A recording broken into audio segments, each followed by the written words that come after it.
What's up guys, Tobias here and welcome to episode 9 now of Let's Play Ultimate Team. And I did want to do a tournament on this episode, so we do go ahead and enter the Gold Cup. So if you do win the Gold Cup, you do get 2,000 coins, as well as you do get given a free gold pack. So we do come up against this team first in the round 16 game. I mean, it doesn't look too good. Look at the chemistry, they're all out of they're all out of position. Although they did have Balotelli, and everyone knows how OP Balotelli is in this game. So I did get the first opportunity. For some reason I tried not to finesse it. I was just trying to smash it into the bottom corner and it didn't go in. Second chance also came to me, Aubameyang. I don't know how that wasn't a penalty or a red card. I mean, it was pretty much a one-on-one with the goalkeeper and he absolutely wiped me out and it was given on the line. But nonetheless, I did get to the lead here just before half-time with Johnson. Surprisingly, that was Johnson. When I was watching the footage back, I thought it was Remy with the nice footwork, but Johnson actually gave me the lead, and straight after the second half, he actually passed it to his centre-back from a goal kick, which Aubameyang actually took advantage of. So I did go 2-0 up, and I did get a corner later on in the game, and that did go to 3-0. A nice header there from Distan. Lovely to see him getting on the score sheet, because he doesn't actually get on the score sheet much. So being 3-0 up, I did take off all my best players, because there's no point absolutely draining all their energy when I'm 3-0 up and I'm feeling pretty confident that I'm not going to be losing the lead. So that was a nice 3-0 win for the first game in the tournament. As you can see from the match stats, it was an absolute whitewash. So that was the round 16 game done. We are going to head straight into the quarterfinal here. And I do come up against that really popular BBVA non-rare squad that a lot of people have been using at the moment. It does run the formation 4-3-2-1. And as I am entering the game here, he decides to watch the intro. For some reason, I hate it when people do that.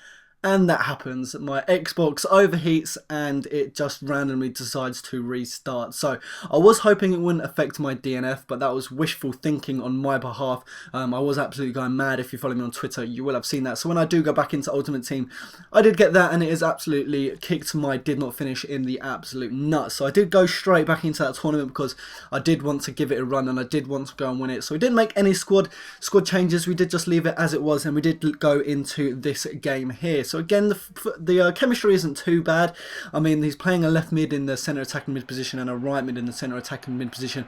But despite that, unfortunately, he did take the lead here with Isco. He did go 1-0 up in the 4th minute. So it did look like it was going to be a hard game for me. However, straight after that, in the 7th minute here then, Aubameyang does get a nice header to equalise. That is 2 goals within 7 minutes.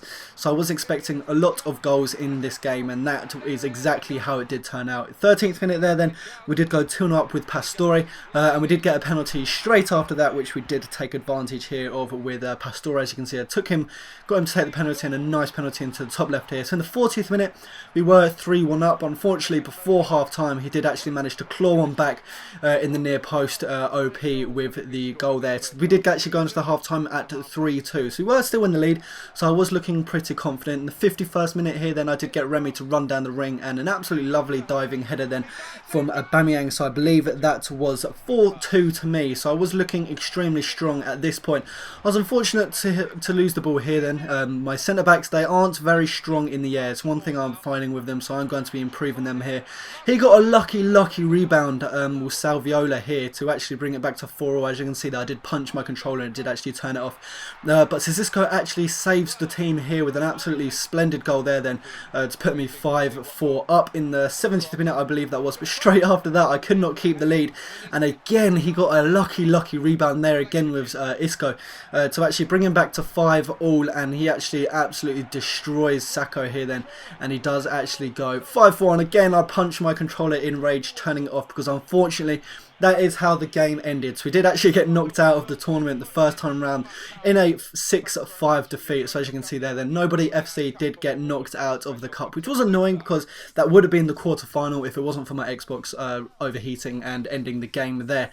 So we did go out of the tournament. I realised that two tries was enough for me in the tournament. I did just go back to league play, and at this point I was extremely mad. So this guy I was looking to absolutely punish, and he didn't have too bad a squad. I mean, he did have 98 chemistry. The only chemistry fall was his left back there, but nonetheless I was looking to absolutely make him punish for me being knocked out of the tournament in that game there then. So we did take the lead here then with Remy. We did go 1-0 up there. which is good to take the early lead in all games. And I did get the second lead here then with Michel Bastos did make a nice finish on his left foot with the outside of his foot. An absolutely lovely pass there then from Pastore, backheeled that too. Not too sure who that was, but we did fail there then, but we did have to cross it back in, and Remy did find the ball on his head, and we did actually make that 3-0. He did get a goal back here then, which all credit, I'm not going to take anything away from him. For Tongan there, an absolutely splendid goal from him in the 38th minute, first time on the volley, left foot, so we did go to 3-1. But, and again, look at that dribbling, absolutely brilliant. I don't know why, but Pastore was playing as if he was a striker. So at half time then we were at 4-1, so it did look like that we were going to be getting the 3 points here then. Remy, an absolutely lovely finish. That is why he is such a beast online. Finishes like that, and he isn't even a high rated player. So we did take that to 5-1, and straight from kickoff. How is this for a goal? Biabiani, what is that, 35 yards? Absolute rocket, not even in the top corner. It was halfway up the goal on the left hand side, and I did have to include a replay. I mean, that's probably the best goal I've scored in this series so far, and it is with Biabiani, which is surprising. But once I'd scored that, he thought that was it. 6-1, he had enough, that was everything. Remy did get man of the match, so that was a nice 500 coins for us, and a lovely 3 points for us. So we do have 6 games remaining. We do only need 2 more points for the promotion, and I'm not too sure how many it is for the title, but it looks like we will be going for it. And that is all for this episode. So I hope you did enjoy it. I hope you are looking forward to Let's Play Ultimate Team daily this week. If you did, please leave a like. It would be ever so much greatly appreciated. 500 likes would be absolutely awesome. And until my next one, I'll speak to you guys later. Take care.